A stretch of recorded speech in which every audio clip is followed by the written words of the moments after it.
My own sister texted me, "Don't bother showing up to the wedding, it's not your day. No call, no tears, just a cold line on a glowing screen." So I laughed, shut the door on her perfect day, and booked myself a flight to Hawaii. 1 week later, while I was sipping coffee at the airport, her wedding collapsed. My phone buzzed nonstop, 110 missed calls. And trust me, that was only the beginning. Before I dive into the story, hit like and drop a comment telling me where you're listening from. Let me know if you've ever been in this kind of situation. Your advice reminds me I'm not alone. I grew up in a house where appearances mattered more than love. To neighbors, we looked picture-perfect, freshly mowed lawn, matching Christmas sweaters, smiles plastered on every family photo. But inside, everything revolved around Megan, my older sister, the golden child. She was the pretty one, the loud one, the center of every conversation. I was the quiet shadow, the one who cleaned up messes no one else wanted to deal with. Even as kids, the roles were clear. Megan got the spotlight, I got the chores. She'd throw parties in high school, and I'd be the one scrubbing red Solo cup stains out of the carpet the next morning. Our parents brushed it off as normal sibling dynamics, but I learned early that my value in this family came from how much I could fix, not from who I was. So when Megan got engaged, no one was surprised when I jumped in to help. Planning weddings wasn't just something I did on the side, it was my career. I'd built my own event company from scratch, pouring everything into creating magical nights for strangers who actually appreciated my work. For my sister, I offered it all for free hours of calls, late-night spreadsheets, vendor negotiations that could make anyone's head spin. I told myself it was love, that this time maybe she'd see me differently, that our parents might finally look at me with the same pride they reserved for her. I wanted to believe my effort could buy me a seat at the table, not just as the planner, but as a sister. Looking back now, it's almost laughable, because the truth was already there, hidden in the way my mom said, "Don't make things harder for Megan, it's her day," or the way my dad changed the subject whenever I mentioned my business. They didn't see me as a professional or even as a daughter with limits. They saw me as convenient labor. And as the wedding drew closer, I felt the weight of that truth pressing down. Every flower arrangement, every call sheet, every carefully drafted timeline, I poured myself into it, hoping it would be enough.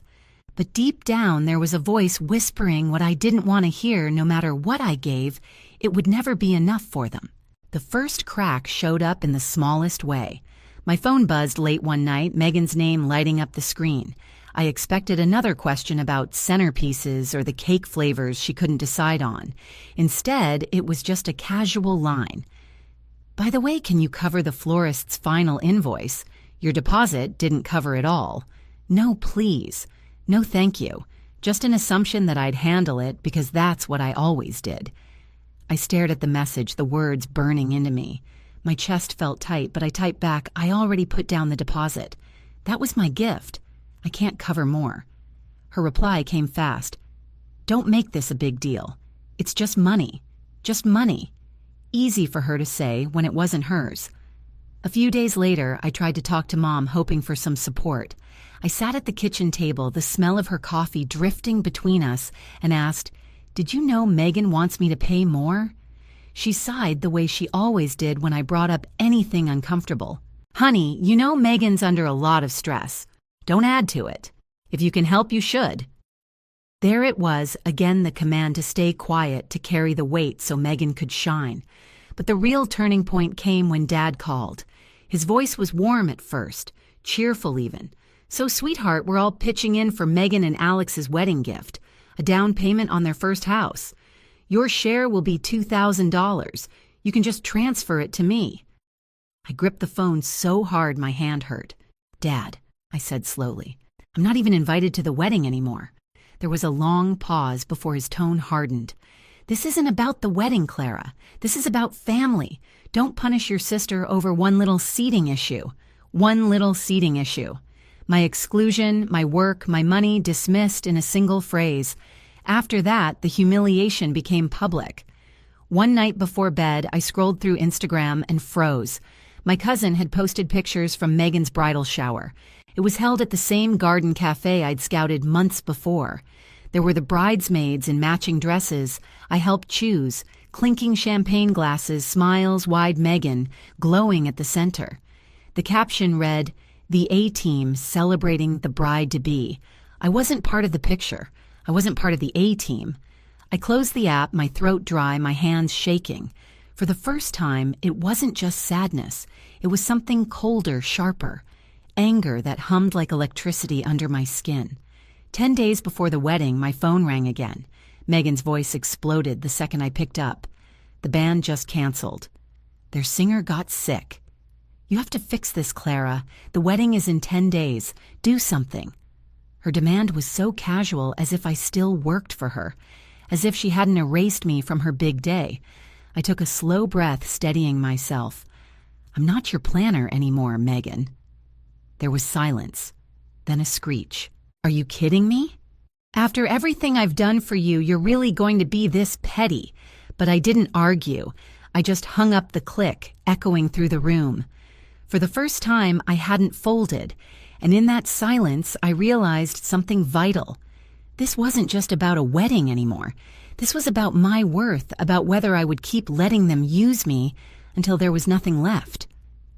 That night, lying in bed, I made a decision.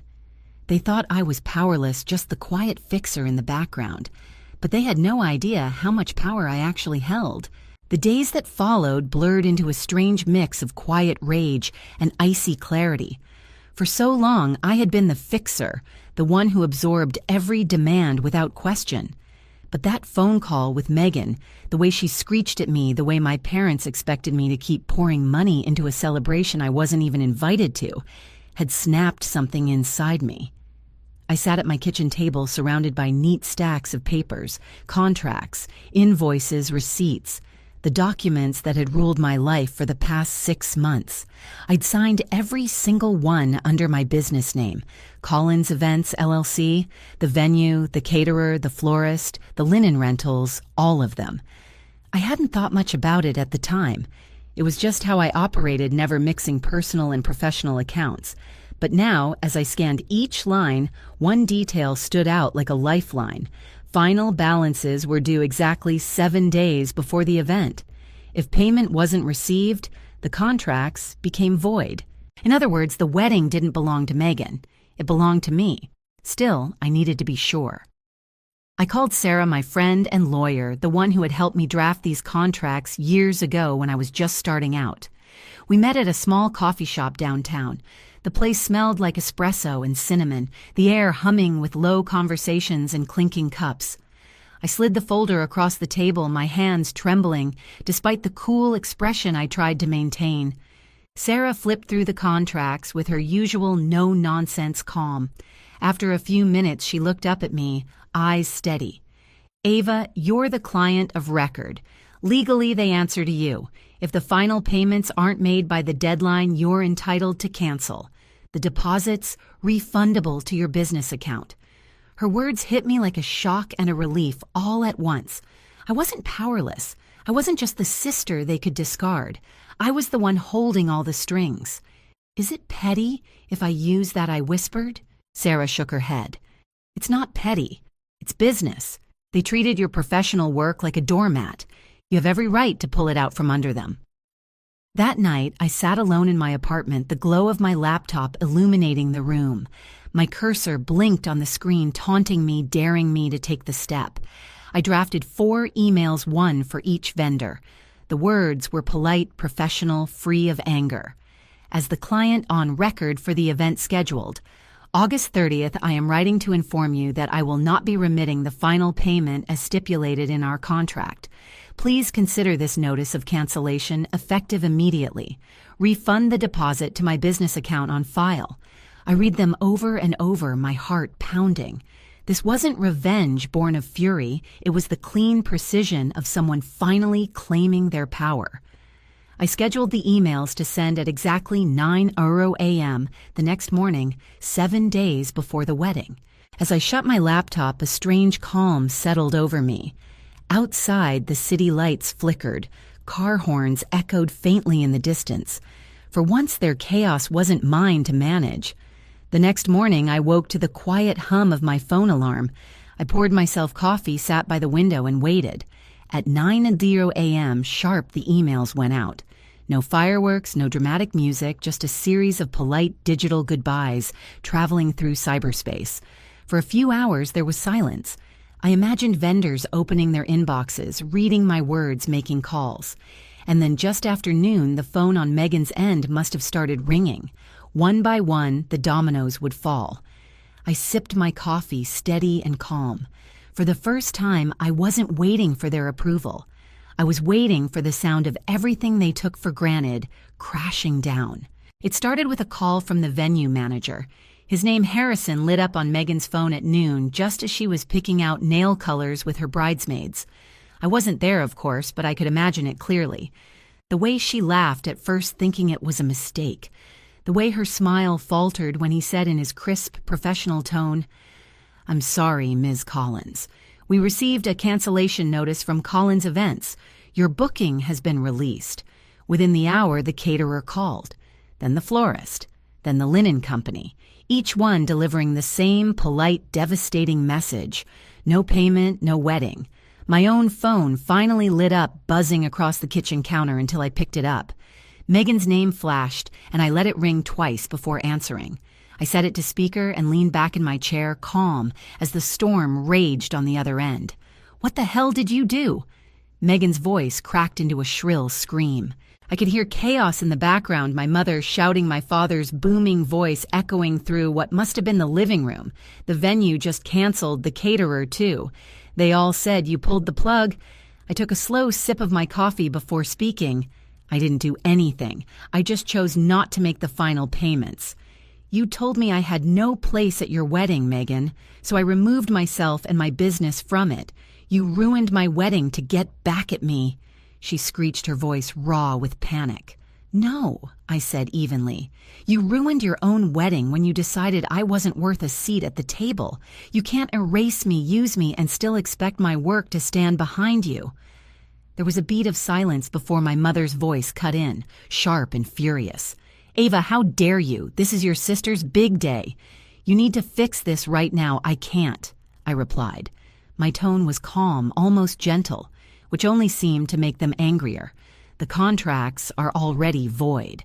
The deposits have been refunded to my business account. It's done. You'll give that money back." My father roared, his voice so loud I had to hold the phone away from my ear. "No," I said.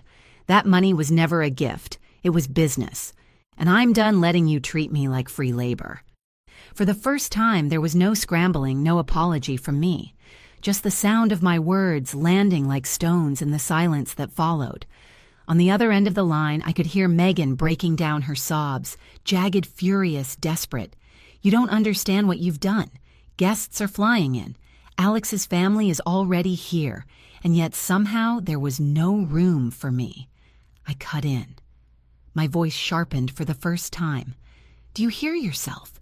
You erased me and still expected me to carry you." The sobs turned to venom. "You're pathetic. You've always been jealous. You'll die alone with your spreadsheets and your contracts, and no one will ever love you the way we love Megan." That one stung, I won't lie. But I forced myself to stay steady. "Maybe so," I said softly. "But at least I'll never beg scraps of love from people who only know how to take." The line went dead silent. Not a scream, not a sob, just nothing. And in that pause, I knew they finally understood this wasn't a tantrum. This wasn't a phase. This was the end of me being their doormat. I ended the call myself, pressing the red button with a hand that no longer trembled. The next few days were a blur of panicked voicemails, angry texts, even threats. At one point, my father showed up at my apartment building, pounding on the lobby door, demanding I come down and fix the family disaster. I stayed upstairs, lights off, watching from the window as he finally left. For once, I didn't cave. And then came the wedding day, or rather, what was supposed to be the wedding day. While Megan and my parents scrambled to salvage scraps, switching venues, begging vendors who were already booked, I was sitting at the airport suitcase at my side, the hum of departures and announcements filling the air. I ordered a coffee, set my phone to silent, and slid my boarding pass across the counter. As the plane lifted into the sky, I thought of Megan in her white dress, standing in an empty hall with no flowers, no music, no food. The image wasn't sweet revenge, it was justice. The kind of justice that comes when someone finally refuses to be used. By the time my phone buzzed again, 40 new messages, 70 more missed calls. I was already soaring over the Pacific, watching the sunlight glitter on the water. And for the first time in years, the chaos wasn't mine to fix. The strangest thing about walking away was how light it felt. I thought I'd carry guilt or maybe regret, but all I felt was space, like I could finally breathe without their weight pressing down on my chest. News trickled back in pieces. A cousin messaged me with disbelief Megan's wedding had been reduced to a chaotic backyard scramble, plastic tablecloths from Walmart pizza delivery instead of a plated dinner. Half the guests left early. Photos were conspicuously absent from social media, except for one grainy shot where Megan's eyes looked more furious than joyful. My parents tried one last time to reel me back in. A long email arrived full of guilt trips families should stick together. You embarrassed us. You ruined Megan's big day. I read it once, then deleted it. For once, I didn't feel the need to respond. Meanwhile, the refunded deposit sat safely in my business account, proof that all my work hadn't been wasted, it had simply been reclaimed. With that money, I invested back into my company. I booked new clients, ones who valued me, who thanked me, who paid me without question. But the best part wasn't the business. It was my own peace. I walked along the beach in Hawaii. At sunrise, the sand cool under my feet, the ocean stretching endless and calm. For the first time in years, I wasn't planning around someone else's demands. I was just living. I thought about my grandmother, the one family member who had ever truly seen me. She used to tell me, your worth isn't in what you give away, it's in what you hold on to. Standing there with the waves lapping at my ankles, I finally understood what she meant. They had lost me completely, and I hadn't lost a thing. Family can wound you in ways strangers never could. They know exactly where to cut deepest, and for years I let those cuts bleed while pretending everything was fine. But sometimes the bravest thing you can do isn't fixing the mess, it's walking away from it. I didn't destroy my sister's wedding. I simply stopped holding it up. And in doing so, I realized something I should have known all along. My value was never measured by their approval. It was mine to define. If you've ever stood up to family who tried to erase you, or if you've had to protect your own peace at the cost of belonging, know this: you are not alone. Share your story in the comments. I'll be reading them. And don't forget to subscribe, because the next story might just remind you of your own strength.